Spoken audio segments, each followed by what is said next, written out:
దేవుడు అనుగ్రహించిన సమయంలో మనం అందరం కలిసి ఆయన మాట్లాడుతూ సబ్స్టేషన్ మనం ప్రభుత్వ ప్రయత్నించాలి.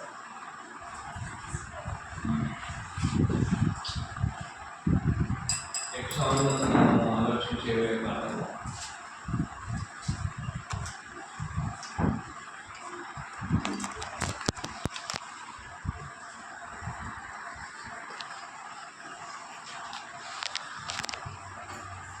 క్రైస్తవత్వం ఎలా ఉంది?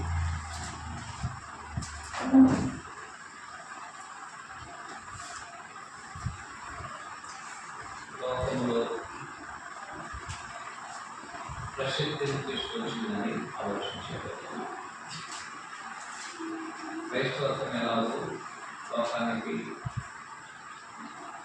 వెలుగు తెచ్చిందో ఒకసారి మనం ఆలోచించేది. 1 దశలోనిలో 1వ అధ్యాయం 9వ వచనం. 1 దశలోనిలో 1వ అధ్యాయం 9వ వచనం.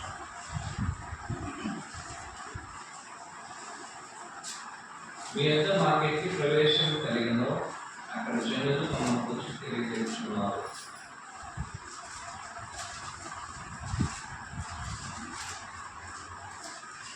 మరియు మీరు విగ్రహములను విడిచిపెట్టి జీవము కలిగిన వాడును సత్యవంతులను అటు దేవుని దోషిస్తున్నారు. దేవుడు మృతుల్లో లేఖన యేసును అనగా రాబోతున్న మరణం ప్రకటించిన ఆయన కుమారుడైన యేసు పరలోకము నుండి వచ్చునని మీరు చూస్తున్నారు. మీరు ఎలాగో దేవుని వైపు తిరిగిప్పుడు ఆ సంగతి వారే తెలియజేస్తున్నారు.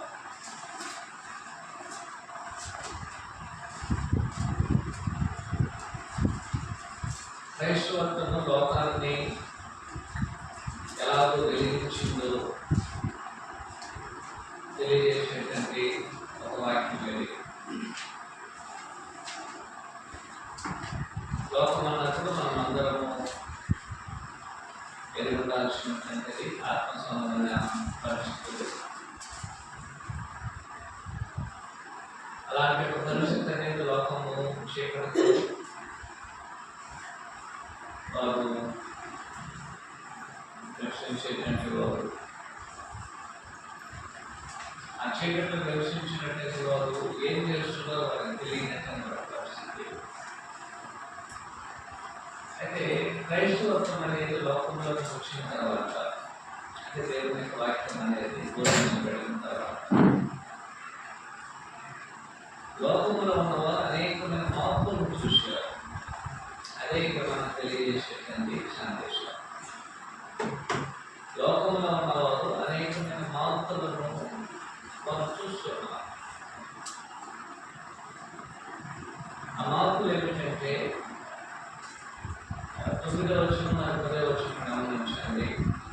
మొదట చెప్పినటువంటిది మీకంతా మాకైతే ప్రవేశం కలిగిన అక్కడ జనులు మమ్మల్ని గురించి తెలియజేస్తున్నారు. అంటే అక్కడ ఉన్న జనులు ఏం చేస్తున్నారు? చూస్తున్నారు.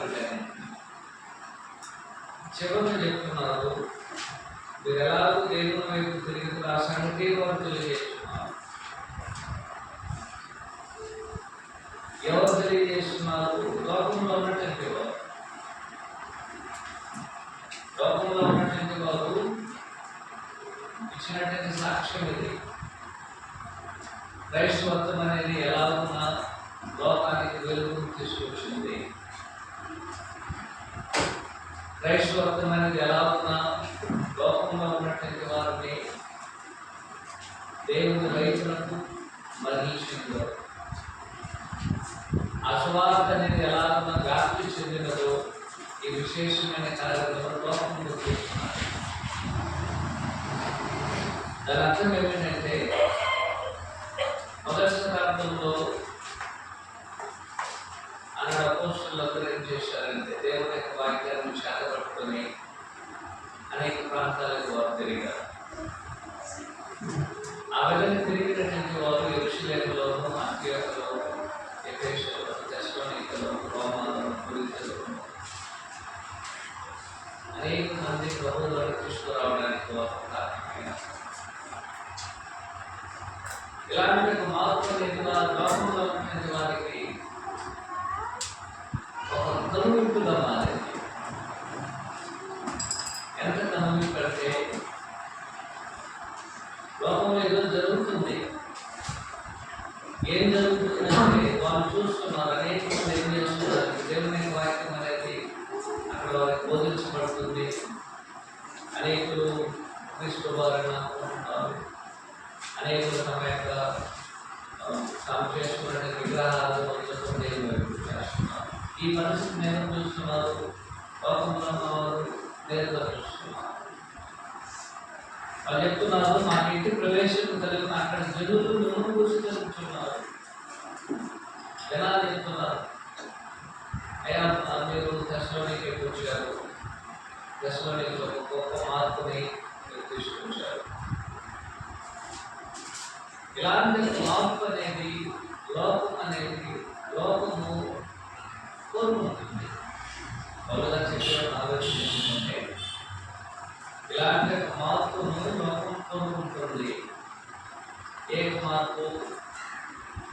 ఎలా ఉన్న దేవుని యొక్క వాక్యము బోధించబడుతున్నారు, ఎంతమందికి దేవుని యొక్క వాక్యం బోధించబడుతున్నారు, ఎంతమంది దేవుని యొక్క వాక్యాన్ని వింటున్నారు, అలాంటి ఒక కార్యం అనేది జరిగినప్పుడు ఎంతమంది వారు తమ విగ్రహాలను విడిచిపెట్టి దేవుని వైపు తిరిగారు. ఆ యొక్క విషయంలో అందించిన వారు కోరుకుంటున్నారు, వారికి అవసరం.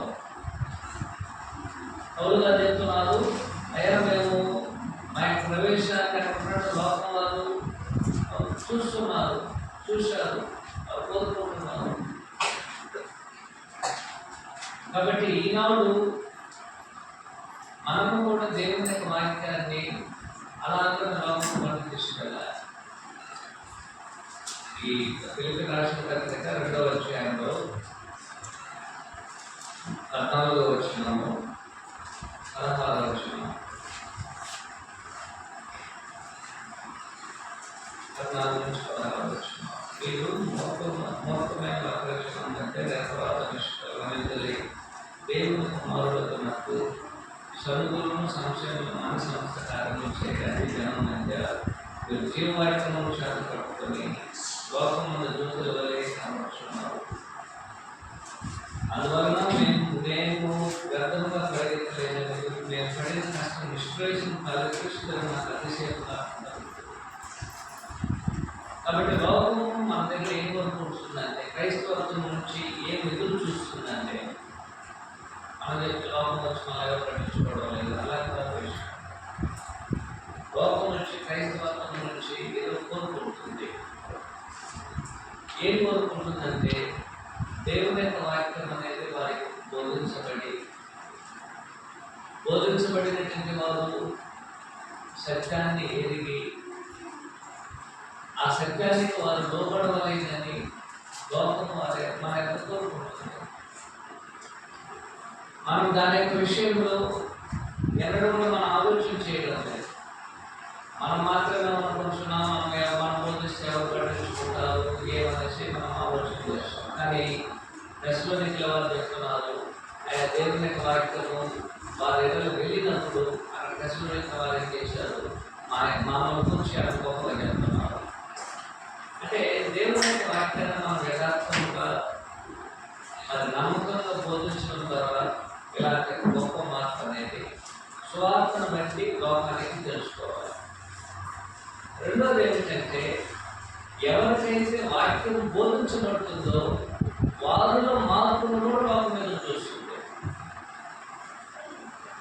లోకము మన దగ్గర క్రైస్తవత్వం చేయలేదు చూస్తుందంటే, ఒకటి మనము దేవుని యొక్క వాక్యాన్ని ఎక్కడెక్కడ బోధిస్తున్నామో దానివల్ల కలిగేటువంటి ప్రయోజనం గురించి వారు ఎదురు చూస్తున్నారు. అంత మాత్రం కాదు, దేవుని యొక్క వాక్యం బోధించబడిన తర్వాత విన్నటువంటి వారు దేవుని యొక్క వాక్యాన్ని విన్నటువంటి వారు విని విశ్వాసం ఉంచినటువంటి వారి జీవితము ఎలాగో మార్పు చేయగలదో అది కూడా వారు గమనించాలి. ఏ విధంగా మార్పును గమనించాలి. 3 రకాలుగా వారికి మార్పు అనేది తెలియజేయబడుతుంది. 3 రకాలుగా. తెస్సలోనికల విషయంలో 3 రకాలనేది తెలియజేయబడింది. ఒకవేళ దేవుని యొక్క వాక్యం మనకు బోధించబడి ఉన్నట్లయితే ఆ బోధించబడినటువంటి ఆ తెస్సలోనికలైనా సరే మనమైనా సరే మన యొక్క జీవితంలో ఎలాంటి మార్పులు ఎదురు చూస్తున్నారో లోకము మనకు తెలియజేయాలి. ఇక్కడ వారు చేసినటువంటి ఒక పనిని గమనించాలంటే మొదట దేవుని యొక్క వాక్యం వారికి బోధించబడింది. వారు ఆ విధంగా బోధించబడాలని లోకం కోరుకుంటుంది. రెండోది ఆ వాక్యం ఎవరికైతే బోధించబడుతుందో వారి దగ్గర ఏం కోరుకోవాలి మనము, లోకం ఏం కోరుకుంటుంది అని చెప్తే మనం గమనించాను. 3 విషయాలు మనకి ఇక్కడ ఆయన తెలియజేస్తున్నారు. ఒకటి ఏమిటంటే తెస్సలోనికల పత్రిక 1:9 గమనించండి. ఒకటి, మీ యొక్క మాకైతే ప్రవేశం కలిగిన జనులు మాకు తెలియజేస్తుంది. మరియు గమనించండి, మీరు విగ్రహములను విడిచి, వారు మొదటగా చేసినటువంటి పని ఏమిటి? విగ్రహాలను విడిచిపెట్టాలి. ఇది లోకం వచ్చి ఇలాంటి యొక్క మార్పును క్రైస్తవత్వంలో ఎదురు చూస్తున్నది. దాని అర్థము అంటే వారు అలా విగ్రహ సంబంధమైన వాటన్నిటి నుంచి వారు ఏం చేయాలి? వారు బయటకు రావాలి. అంటే విగ్రహాలను విడిచిపెట్టడమే క్రైస్తవత్వం కాదు. విగ్రహాలను వాడు విడిచిపెట్టేశారు. ఎప్పుడు విడిచిపెట్టారు? తెస్సలోనికల మొదటి శతాబ్దంలో ఉన్నటువంటి తెస్సలోనికల విషయంలో జరిగింది ఏమిటంటే ఈ తెస్సలోనికలందరూ కూడా విగ్రహాలను తోచేటటువంటి వారు. అలాంటి విగ్రహారాధకులు ఎప్పుడైతే దేవుని యొక్క వాక్యాన్ని విన్నారో, విశ్వాసం ఉంచారో, విధేయత చూపారో, వారు తెలుసుకున్న ఒక విషయం ఏమిటంటే విగ్రహము అనేది ఒట్టిదని వారు గుర్తించారు. విగ్రహం అనేది ఒట్టిది అని తెస్సలోనికలు గుర్తించారు. ఆ విగ్రహముల నుంచి ఏం చేసిన వారు మార్పు చెందారు. వాస్తవానికి ఎవరైనా సరే విగ్రహారాధన చేస్తే ఏం జరుగుతుంది? వారు విగ్రహారాధన చేసినట్లయితే వారు విశ్వాసఘాతుకులు అవుతారు. విశ్వాసం నుంచి వారు తొలగిపోయేటువంటి వారు. ఎందుకంటే విగ్రహం అనేది ఏం చేస్తుందంటే దేవుని మీద విశ్వాసం ఉంచడానికి మొదలుగా విగ్రహం మీద విశ్వాసం ఉంచడానికి వారి విశ్వాసం అనేది కనిపిస్తుంది. అలాగైతే ఆనాడు తెస్సలోనికలు ఏం చేశారంటే విగ్రహములను విడిచిపెట్టి, ఎందుకు విడిచిపెట్టారు? వారు విడిచిపెట్టడానికి కారణం ఏమిటంటే అని చెప్తున్నాడు, ఆ యొక్క విగ్రహములలో ఏమీ కూడా దాన్ని తిరస్కరించారు. దానికి కారణం ఏమిటంటే ఆ విగ్రహములు అనేది ఇప్పటి వరకు మీకు చేసింది ఏమీ లేదు. ఆ విగ్రహాలు అనేది ఇప్పటి వరకు మీ కొరకు చేసింది ఏమీ లేదు. మీరు అనేకమైన వాటిని చేసి ఉండవచ్చు, కానీ అవి ఎన్నడూ కూడా మీకు ఏ మేలు చేయలేదు, ఏ ప్రయోజనకరమైన కార్యక్రమం జరిగించలేదు. అందువలన అలాంటి విగ్రహములను నిలిచేయాలి, మీరు విడిచిపెట్టాలి అని దేవుని యొక్క వాక్యము మొదటి శతాబ్దంలో వారికి బోధించబడింది. కాబట్టి దేవుని యొక్క వాక్యాన్ని మనం బోధిస్తున్నామంటే ఏం బోధిస్తున్నారో అక్కడ అపోస్తలుడు తెలియజేసిన సందేశం. వారు ఏం చేయాలి? మొదటగా విగ్రహములను వారు విడిచిపెట్టినట్లుగా దేవుని యొక్క వాక్యాన్ని మనము బోధించాలి. వారు అలాగే ఏం చేశారు? దేవుని యొక్క వాక్యాన్ని విని విశ్వాసం ఉంచారు, విగ్రహాలను విడిచిపెట్టేశారు. కాబట్టి మన యొక్క బోధ అనేది లోకముల మీద బోధిస్తున్నప్పుడు విగ్రహములకు దూరం అవ్వలేదని మనం దేవుని యొక్క వాక్యంలో బోధించాల్సిన అవసరం అనేది.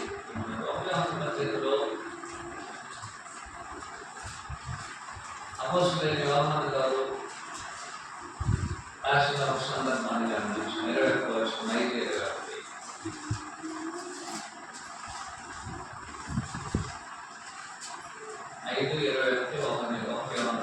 నా చిన్నపిల్లలారా, విగ్రహముల జోలికి పోకుండా జాగ్రత్తగా ఉండండి. విగ్రహాల జోలికి ఏం చేయకూడదు. సంఘటన జరిగింది, అది చాలా దురదృష్టకరమైన విషయం. ఎప్పుడైనా లోకంలో ద్వారా ఏం చేస్తారంటే విగ్రహాలు విడిచిపెట్టి దేవుని వస్తారు. పోయిన వారంలో జరిగిన ఒక సంఘటన ఏమిటంటే, కొంతమంది ఇరువురు ఒక కుటుంబం వారు దేవుని విడిచిపెట్టి విగ్రహాలను చేశారు. దానికి కారణాలు ఉన్నాయి. అది ఇది ఎంత ఆలోచన, ఎంత ఒక దుర్మార్గ కార్యక్రమం మనం చూశారు. ఆ విధంగా వెళ్ళడానికి కొంతమంది కారణలేరు. కొంతమంది ఏం చేశారంటే, వారిని బహిరంగంగా ప్రశ్నించడం వలన వారు ఆధారం చేశారంటే, వెంటనే మేము మీకు ఎవరు ఉండలేము కాబట్టి మేము విగ్రహాలను వెళ్ళిపోతున్నామని చెప్పారు. అది చాలా సంతోషకరమైన విషయం. కానీ మొదటి శతాబ్దపు క్రైస్తవులు బోధించే విషయం ఏంటంటే, విగ్రహాల నుంచి మనం దూరం అవ్వాలి. విగ్రహాలను దూరం అవ్వాలి. విగ్రహాలను విడిచిపెట్టాలి. కానీ ఇక్కడ ఉన్నటువంటి వారు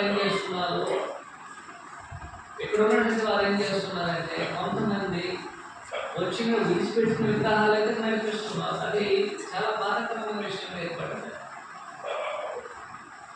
ఇద్దరు భార్యాభర్తలు వెళ్ళిపోయారు. అలాగే వెళ్ళిపోవడానికి కొంతమంది కారణం, ఒక ప్రీక్షణ కారణమయ్యారు. కానీ ఇక్కడ దేవుని యొక్క వాక్యం బోధిస్తుందంటే, దేవుని యొక్క వాక్యాన్ని మన లోకంలో బోధిస్తున్నప్పుడు మొదటి వారు చేయవలసిన పని ఏంటంటే, వారు విగ్రహాలను విడిచిపెట్టాల్సిన అవసరం ఉంది.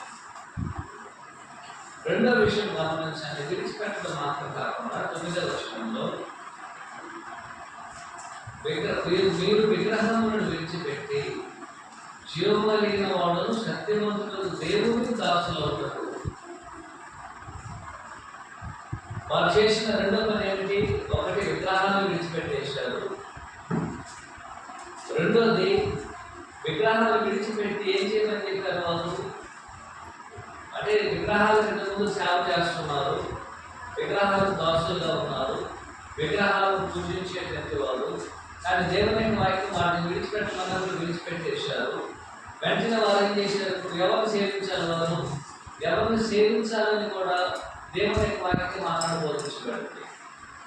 దేన్ని విడిచిపెట్టాలని బోధించబడింది. రెండోది, వేటిని మనం గైకొనాలని కూడా బోధించబడింది.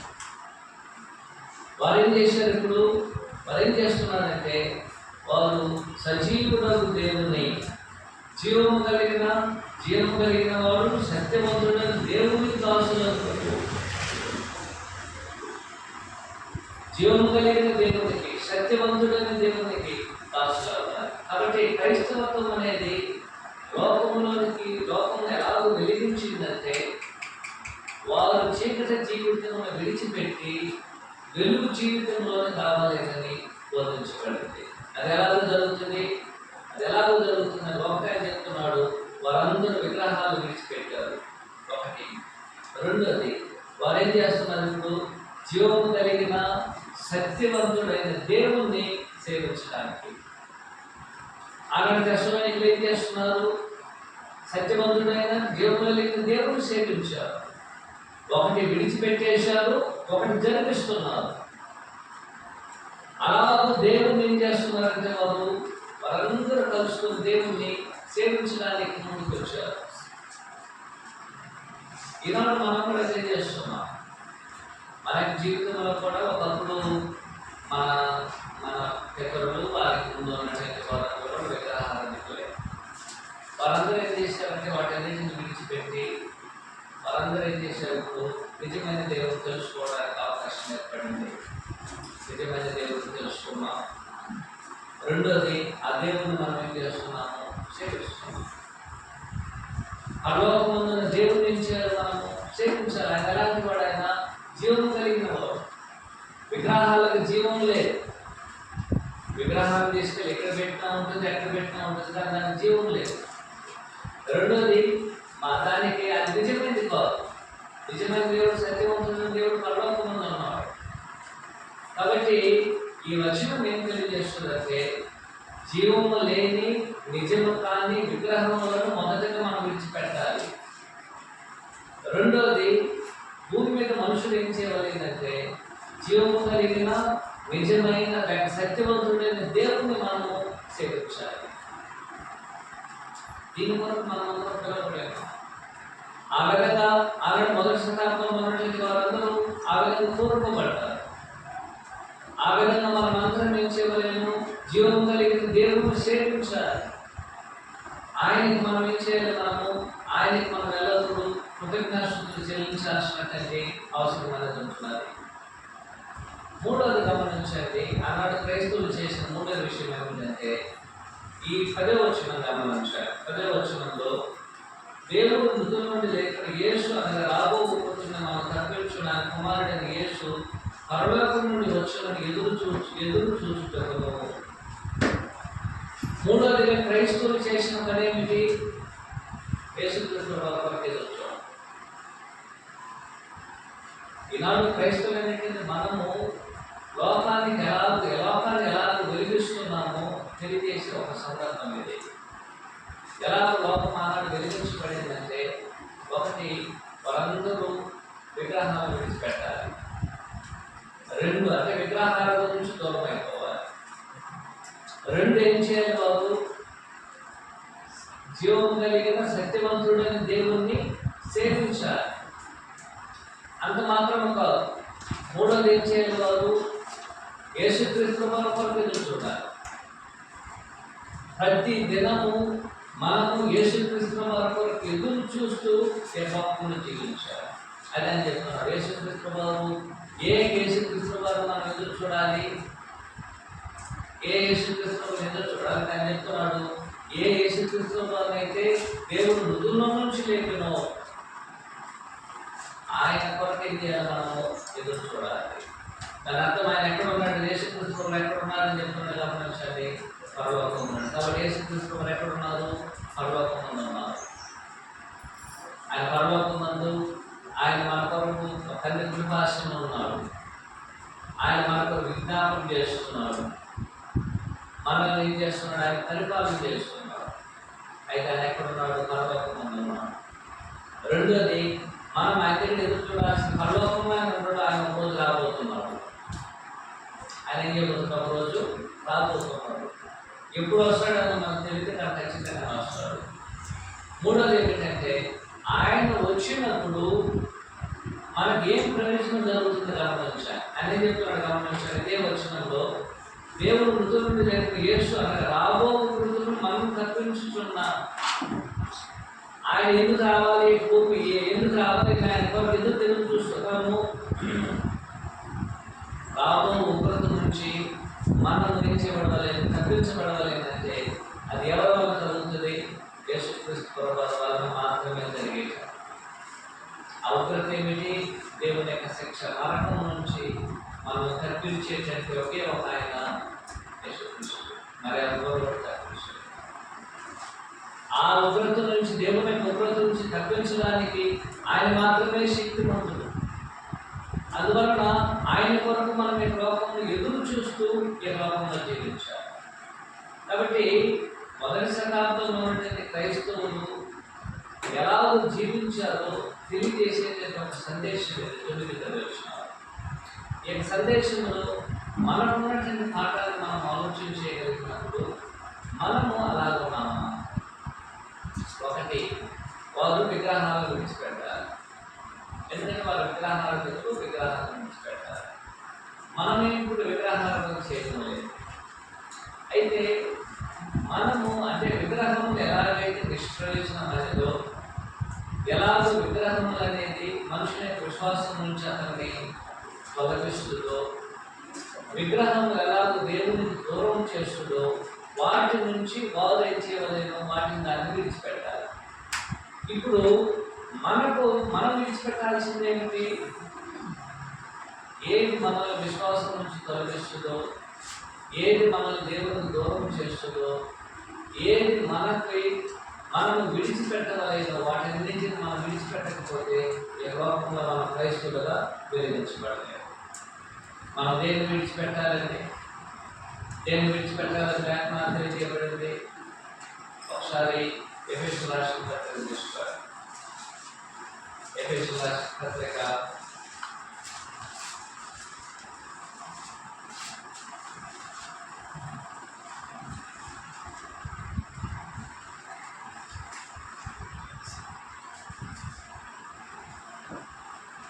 5వ అధ్యాయం 11వ వచనం. నిష్ఫలమైన అంధకార క్రియల పాలేవారు వాటిని ఖండించుడి, ఎలాగనగా క్రియలు చేయవారు అనిష్టం జరుగుతుంది, పనులను గురించి మాట్లాడుతున్న అవమానకరమైనది, సమస్యలను ఖండించుడి, వెలుగు ప్రత్యక్ష.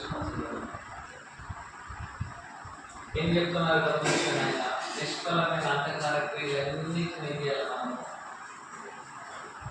వాటన్నిటిని మనం ఖండించాలి. అంటే వాటి నుంచి మనం తొలగిపోవాలి. నిష్ప్రయోజనమైనటువంటి ఇది విగ్రహం ఎలా నిష్ప్రయోజనమైనదో అలాగే నిష్ప్రయోజనమైన ప్రతి క్రియ నుంచి మనల్ని మనం ఏం చేసుకోవాలి? ప్రత్యేకించుకోవాలి. అది పాపమే ఉండొచ్చు, కొన్ని వ్యర్థమైన కార్యక్రమాలు ఉండొచ్చు, కొన్ని రకాలుగా మనము చేసేటువంటి వ్యర్థమైన కార్యక్రమాలు ఉండొచ్చు, వ్యర్థమైన మాటలు ఉండొచ్చు. వీటన్నిటి నుంచి మనం దూరం పెట్టుకోవాలి. క్రైస్తవులు ఆరాధన లోకాన్ని వెలిగించగలరు. రెండోది ఏమిటి? మనము వాటన్నిటిని విడిచిపెట్టడం మాత్రం కావాలి. జీవం కలిగిన సత్యవంతుడైన దేవుని ఏం చేయాలి? మనము సేవించాలి, ప్రతిదినం సేవించాలి. దీని లోకము చూడాలి, లోకము దాన్ని గుర్తించాలి. ఎందుకంటే ఆ మార్పు అనేది మనలో కలగడాన్ని లోకం చూసి వారు తెలియజేస్తున్నారు. ఆయా నిజంగా వారు ముందుగా విగ్రహార్థికులు ఉన్నారు, దాన్ని విడిచిపెట్టేశారు.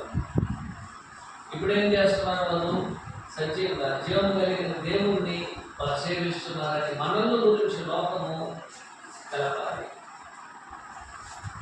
మనం జీవం కలిగిన దేవుడు తిరిగామన్న విషయము అందరూ గుర్తించాలి. అంటే మనము దేవుణ్ణి సేవిస్తున్నాం లేదా తెలియకపోతే దానివల్ల ప్రయోజనం లేదు. ప్రతి ఒక్కరూ మనం చేస్తున్నటువంటి పనులను ఇతరులను గుర్తించాల్సినటువంటి అవసరం అనేది ప్రతి ఒక్కరు గుర్తించాలి. ప్రతి ఒక్కరు దాని గురించి ఆలోచించాల్సినటువంటి అవసరం అనేది.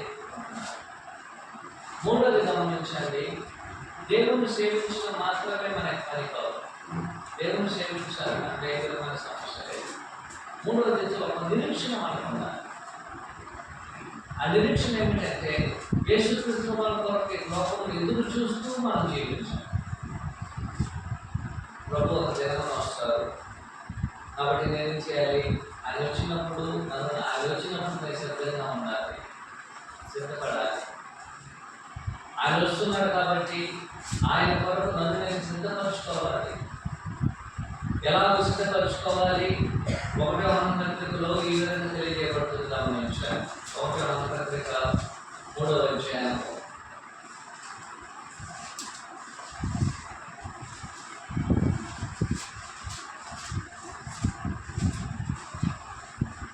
2-3 వచనాలు.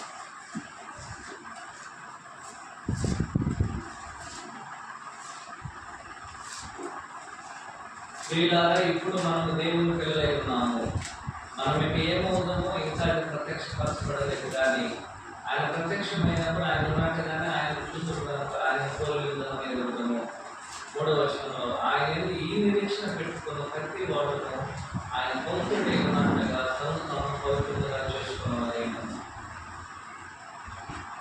మనం ఈ లోకం యేసుక్రీస్తు వరకు ఎదురు చూస్తే ఏ విధంగా ఉండాలని చెప్తున్నాడు ఆయన ఎలాగైతే పవిత్రుడుగా ఉన్నాడో అలాగే మనల్ని మనం పవిత్రులుగా చేసుకోగలిగినప్పుడే మనం నిరీక్షణ కలిగి జీవించడానికి అవకాశం ఉంటాయి. అనేక సందర్భాల్లో మనకి యేసుక్రీస్తు వస్తారు నిరీక్షణ ఉంది, కానీ ఆయన వస్తే మనకి ప్రయోజనం ఉండాలి. అనిస్తే మనకి ప్రయోజనం ఉండాలి. ఆయన వచ్చినప్పుడు ఏం జరుగుతుంది? ఆయన వల్ల మనం అందరం బుద్ధుల పుస్తకాలను చదువుతాం. రెండోది ఆయన వచ్చినప్పుడు దేవుని ఉగ్రత నుంచి మనం తప్పించబడతాం. మూడోది యేసుక్రీస్తు వారితో కలిసి మన పరలోకాన్ని స్వతంత్రించుకోవడం జరుగుతుంది. ఇవన్నీ జరగవలేనంటే ఈ లోకంలో క్రైస్తవులు ఉన్నంత కాలము, క్రైస్తవులను జీవించినంత కాలము మనమందరము ఈ యొక్క 3 విషయములను కలిగి ఈ లోకంలో మనం జీవించాలి. ఒకటి ఏం చేయాలి? ఒకటి మనం ఒకటి వదులుకోవాలి, రెండోది ఏం చేయాలి, దేవుని సేవించాలి, మూడోది చేసుకున్న ఎదురు చూస్తూ ఈ లోకంలో మనము జీవించాలి. ఆ విధంగా చేసినట్లయితే ఏం జరుగుతుందంటే లోకం అనేది మనల్ని గుర్తిస్తుంది. లోకం అనేది మనల్ని గుర్తిస్తుంది. ఆ విధంగా గుర్తించే విధముగా మనం ఈ లోకంలో జీవించాలి. మనం ఎవరైనా క్రైస్తవులు చెప్తారండి, మనం బైబిల్ చేత పట్టుకోకపోతే, మన బైబిల్ కానీ మన చేతిలో లేకుండా పోయినట్లయితే ఎవరైనా మన క్రైస్తవులు గుర్తిస్తున్నారా? గుర్తించడం. కారణం ఏమిటంటే అలాంటి దశలోనికులు ఎవరైనా మనం జీవించుకోవాలి. ఆ దశలోనికులు ఏం చేశారు? వారి పనులు వారు చాలా యథార్థంగా ఉన్నారు, నమ్మకంగా ఉన్నారు, స్వార్థం అనేది లేదు. వారందరూ ఏ విధంగా జీవించారు? సరిగా జీవించారు. కాబట్టి వారు చేసినటువంటి ప్రతి పని అనేది లోకం గమనించింది. వారి విగ్రహాలు విడిచిపెట్టడాన్ని లోకం గమనించింది. జీవం కలిగిన దేవుడు సేవించడాన్ని లోకం గమనించింది. యేసుక్రీస్తు వారి వారు ఎదురు చూస్తూ పరిశుద్ధులుగా తమను తాము దిద్దుకోవడాన్ని లోకం గమనించింది. అలా ఉన్న లోకానికి క్రైస్తవత్వం ద్వారా మనం ఏం చేయాలి? మనము వాటిని వెలిగించాలి. ఈనాడు మనం చేసేటువంటి అనేకమైన పనులు అనేది లోకానికి మనకి వికాసం లేకుండా చేస్తున్నాం. ఆ విధంగా మనం ఎప్పుడైతే చేస్తామో వెంటనే ఏం జరుగుతుందంటే లోకం మనం మర్చిపోతుంది. మన గురించి ఎవరు ఆలోచించేది, మన గురించి ఎవరు పట్టించుకోరు, మన గురించి ఎవరితో కూడా మాట్లాడరు. ఎందుకంటే మనలో ఏ ప్రత్యేకత అనేది లేదు. మన గురించి వారు మాట్లాడుతున్నారంటే, మన గురించి ఇతరులకు తెలియజేస్తున్నారంటే, మన గురించి వారు ఏమని వచ్చి ఇతరులతో చర్చిస్తున్నారంటే మనలో ఏదో ఒక మార్పు అనేది వారు గుర్తించాలి. ఆ మార్పు అనేది మనం దానికి తెలియజేయాలి. వారు మనలో చూడాలి. ఆ విధంగా చూడకపోయినట్టు ఏమవుతుంది? ఖచ్చితంగా మనల్ని వారు ఏ కోణంలో కూడా గుర్తించడానికి అవకాశం అనేది లేదు. కాబట్టి ప్రియమైన సహోదరులారా, క్రైస్తవత్వం అనేది లోకాన్ని ఒకప్పుడు వెలిగించినటువంటిది, ఇప్పుడు కూడా వెలిగిస్తుంది, అంతేకాదు సమస్య. కానీ వెలిగించడానికి క్రైస్తవులు తీసుకున్నటువంటి మార్పు అనేది లోకం గుర్తించింది.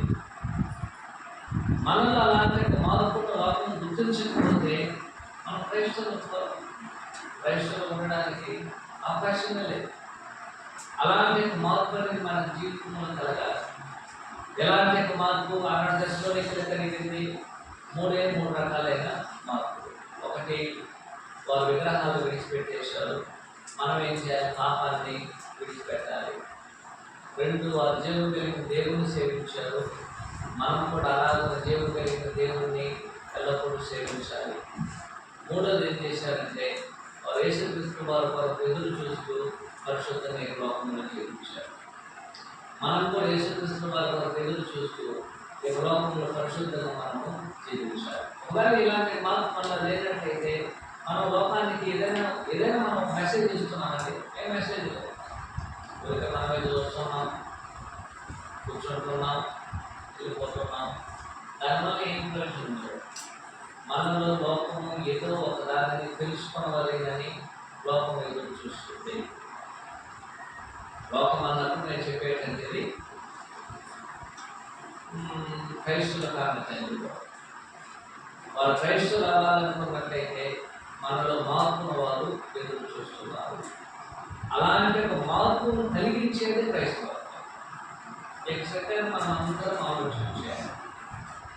యేసుక్రీస్తు వారి జీవితం ఏం చేసింది?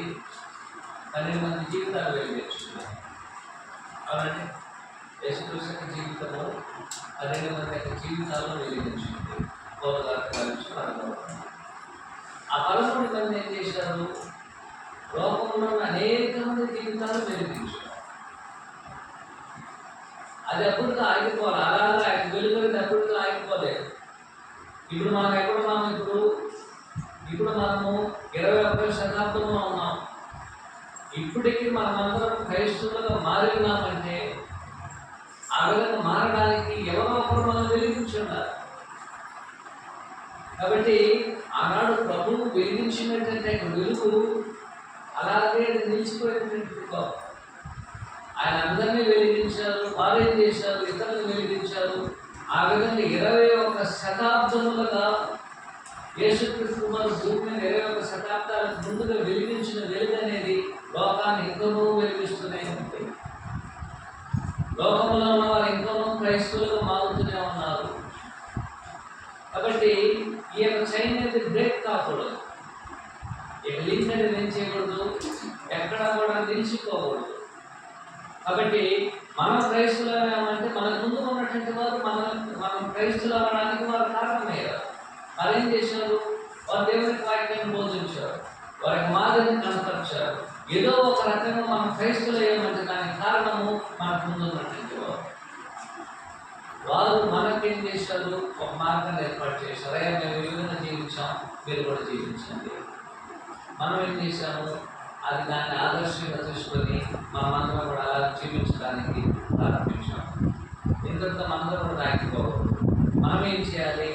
ఇతరులకు మనం ఆదర్శంగా నిలబడాలి. ఇతరులు వెలిగించబడడానికి నేను కారణమే ఉండాలి. నేను 10 మందిని వెలిగించాల్సిన అవసరం లేదు, ఒక్కరు వెలిగించాలి. నా యొక్క జీవితాన్ని బట్టి ఒక్కరు వెలిగించబడినట్లయితే వారు ఏం చేయబడతారు? ఇంకొకరు వెలిగించడానికి అవకాశం ఉంది. కానీ నేనే నా యొక్క జీవితం అనేది అలాగే ఆగిపోయినట్లయితే ఏమవుతుంది? దానివల్ల ప్రయోజనం అనేది ఉండదు. కాబట్టి యేసుక్రీస్తు వారు ఆనాడు వెలిగించారంటే 12 మందిని, ఆ 12 మంది లోకాన్ని వెలిగించారు. ఆ విధంగా వెలిగించబడినటువంటి ఆ యొక్క లోకం అనేది 21 శతాబ్దంలో వెలిగించబడుతూనే ఉంది. ఇక మీద కూడా ఏం చేయబడాలి? లోకమంతా వ్యాపించి లోకమంతా కూడా ఏం చేయాలి? వారు అబద్ధమైన వాటిని విడిచిపెట్టి జీవం కలిగిన దేవుని సేవించడానికి మరి యేసుక్రీస్తు వారు రాకడ కొరకు వారందరూ ఎదురు చూస్తూ ఈ లోకంలో జీవించాలని వారు తమ జీవితాన్ని ప్రత్యేకించుకోవాలి. యేసుక్రీస్తు వారి నుంచి ఎంతగా బోధించబడిందో గమనించాలి. యేసుక్రీస్తు వారు ఊరికి చెప్పలేదు, వారు మృతుల్లో దేవుడు వచ్చి మృతుల్లో నుంచి పునరుద్ధానం చేయబడింది. దేవుడు యేసుక్రీస్తు వారు ఏం చేశారంట? మృతుల్లో నుంచి పునరుద్ధానం చేయించారు. దాని అర్థం ఏమిటి? ఆయన భూమి మీద జీవించారు. రెండోది ఏం చేశారు? ఆయన భూమి మీద జీవించిన తర్వాత ఆయన చనిపోయారు, సమాధి చేయబడ్డారు. 3వ దినం ఆయన లేపబడ్డారు. లేపబడిన యేసుక్రీస్తు వారు ఎక్కడ ఉన్నారు? ఆయన పరలోకం ముందు కూర్చోమన్నారు. ఇంతగా దేవునికి వాక్యం వారికి బోధించబడ్డారు. కాబట్టి అలాంటి నిరీక్షణతో వారందరూ ఆనాడు 1వ శతాబ్దంలో జీవించారు. అలా లేనట్లయితే క్రైస్తవులు అనేది మనము ఇప్పుడు 21వ శతాబ్దంలో ఉన్నాం. అటు తర్వాత వచ్చేటువంటి జనాంగానికి వెలిగించడానికి దేవుడు ఏం చేస్తున్నాడు? నేరుగా పరలోకం దూతలు రావడం లేదు, దూతలు వచ్చి వెలిగించడం లేదు. మనుషులు దేవుడు సాధనములకు ఉపయోగించుకొని అనేకులు లోకంలో వెలిగించడానికి దేవుడు ఉపయోగించుకోవడం జరుగుతుంది. అలాగైనట్లయితే నా యొక్క జీవితం బట్టి నేను ఎంతమందిని వెలిగించబోతున్నాను అనే మంచి ఆలోచనతో మనం ఈ పాఠాన్ని తెలుసుకున్నాము. ప్రభుత్వం మరో పాఠాన్ని కూడా మనం చదువుతాం. ఓపిక అందరికీ ప్రవేశిస్తున్నాము అన్న